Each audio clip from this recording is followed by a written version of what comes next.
This book is called The Ossossosorus, and it's written by Julie Leibrich and Linda McClelland.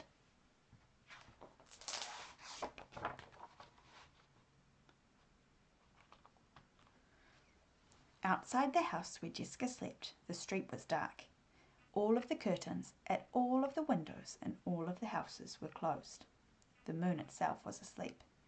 There wasn't even a sliver of light bright enough to make a candle, nor a whisper of wind strong enough to make that candle flicker.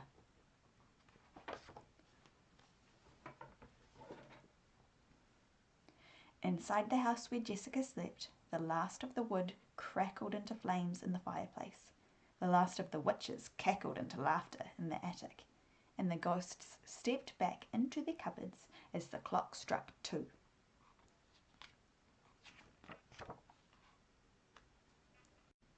The Ossossosorus who lived in the basement licked his lips and started to crawl up the stairs.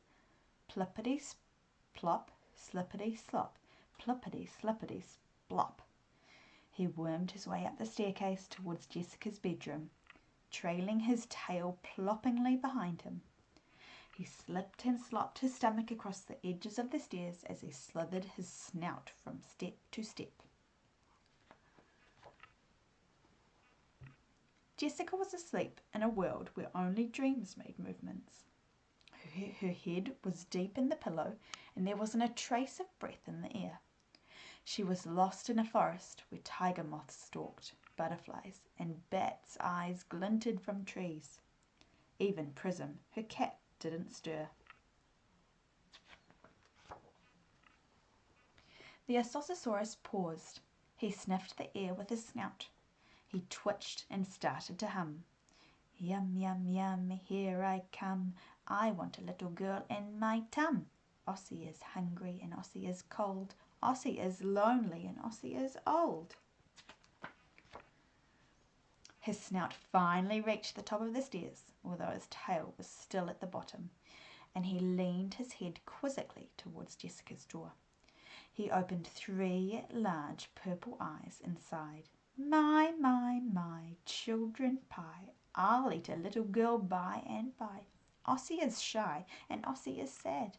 Ossie is grumpy 'cause Ossie is bad. The Ossossosorus lifted his giant paw and pushed against the door of Jessica's room. The door whooshed across the carpet, and the carpet swooshed against his scaly skin as he glided and slided his way along the floor. He snuffled and shuffled his snout towards the bottom of her bed. He paused to savour the thought and hooded his eyes. Then he licked his lips, plucked her out of bed, and popped her into his mouth, feet first.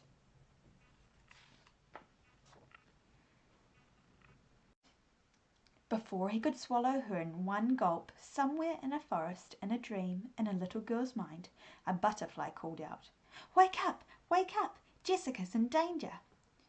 All of the birds began to squawk, and all the insects buzzed and zoomed, and the bats, whose eyes were glinting in the trees, began to howl in a chorus so terrible that Jessica sat up. "Who on earth are you?" she demanded, staring up a long snout straight into a remarkable set of teeth. "I'm Ossie," he said, dropping her on the bed with shock. "The Ossossosorus who lives in your basement." He pulled the rest of his tail up the stairs and wrapped it around himself 5 times so he didn't feel quite so shy. "Well, what are you doing in my room?" asked Jessica, trying not to stare at his claws.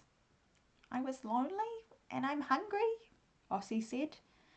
"Don't you have anyone to play with?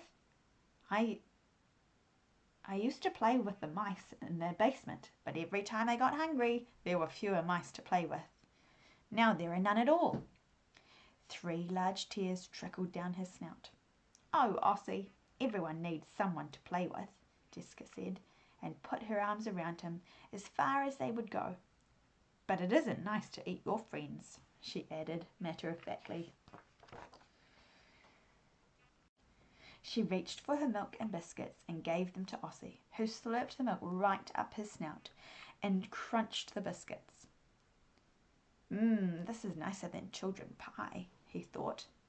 Then Jessica took his paws between her hands and said, I'll be your friend. Ossie gulped and fell asleep at the end of Jessica's bed with his tail wrapped around her feet to keep them warm. Outside the house where Jessica slept, the first rays of the sun crept through the curtains. Inside the house where Jessica slept, her mother called, Jessica, Jessica, it's time to get up. Have you got that cat up there again? I've told you he has to go out at night. He can't sleep on your bed.